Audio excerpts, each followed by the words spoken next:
یہ آج جو کچھ پوری دنیا میں ہو رہا ہے اور جو جس طرح اسرائیل دندناتا پھر رہا ہے، یہ ساری یزیدی سوچے ہی تو ہے۔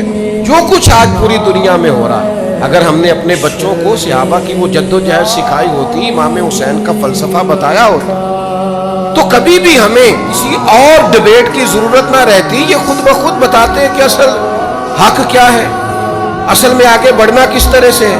لیکن ہم نے سمجھا ہے کہ 4-5 دیگوں سے امام حسین کا ذکر مکمل ہو جاتا ہے، ایسا نہیں۔ 14 صحابہ بدر میں شہید ہو گئے تھے، انہوں نے تو مکہ فتح ہوتے نہیں دیکھا، لیکن فتح مکہ میں سب سے زیادہ کردار ان 14 لوگوں کا ہے جو بدر میں شہید ہوئے۔